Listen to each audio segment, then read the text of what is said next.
morning, fiber friends. Today is Tuesday, December 16th, and this is episode 14 of Vlogmas.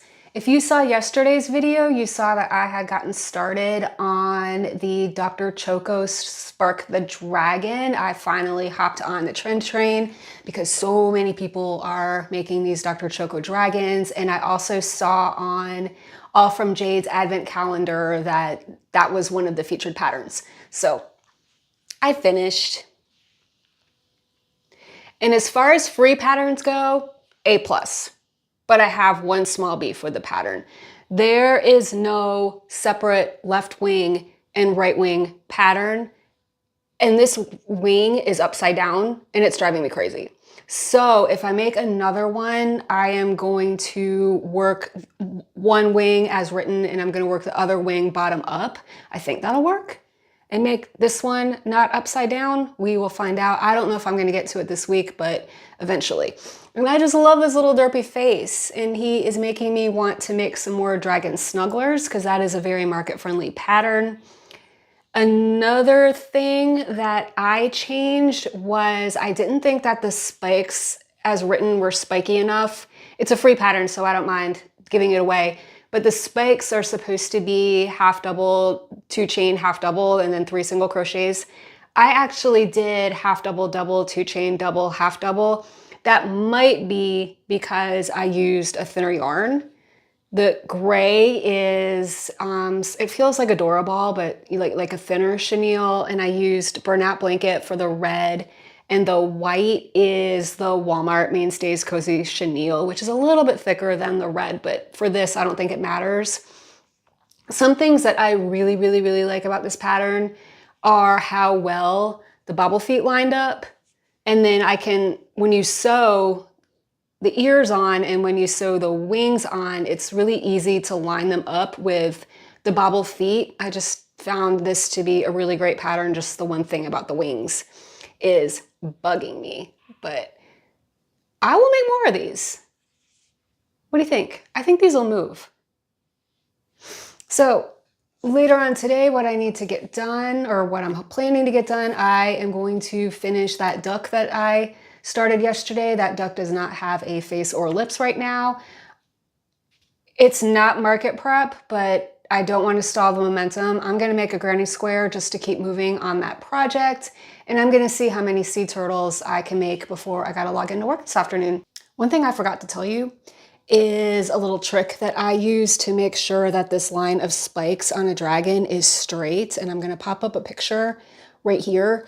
Is that I take a strand of similar color acrylic yarn and I sew as straight of a line as possible from the top of the head to the tail. And then I actually crochet into those sewn stitches and not the crochets.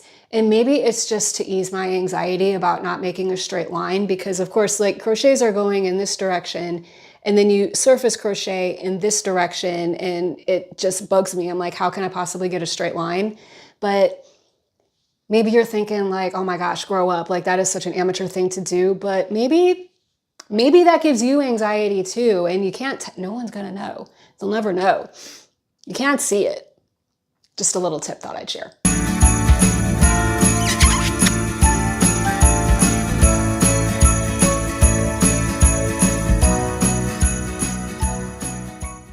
Okay, so this is number 4 of 162. And I wanted to take a minute to explain my plan for putting all the squares together. Now I did the math, and for it to be 8 feet wide, I need to have 18 squares, which works out perfectly because that's going to be 6 groups of 3. So like the sunflower, the ampersand, and the owl. I'm not going to be able to attach any until I have 36 done because I am going to then attach the first 2 rows row-wise and then just leave them kind of flapping. And then when I have the 9 squares high column-wise, then I'm going to go in and attach them column-wise.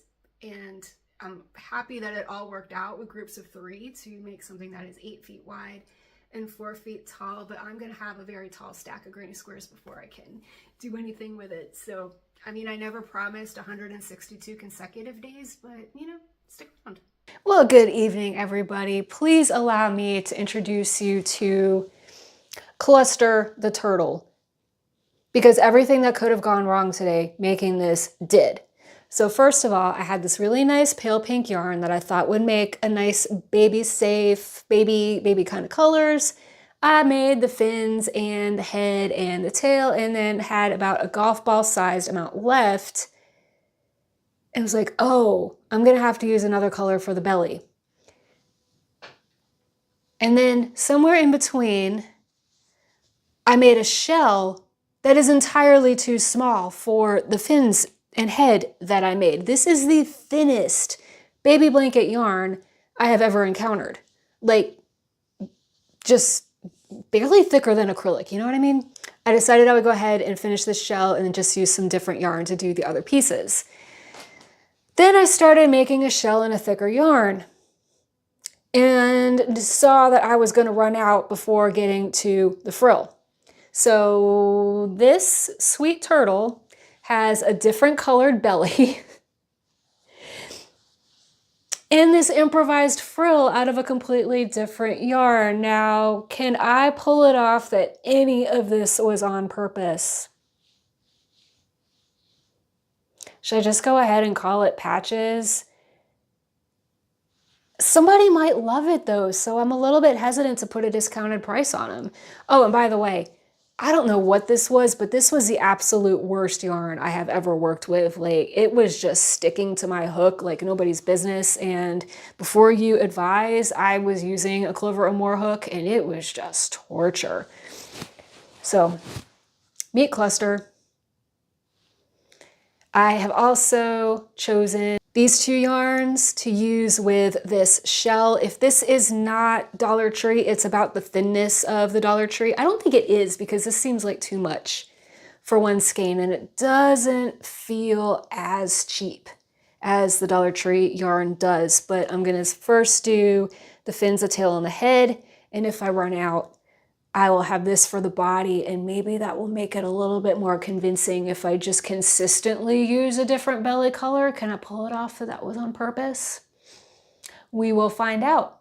But until then, y'all have a good one. Good night.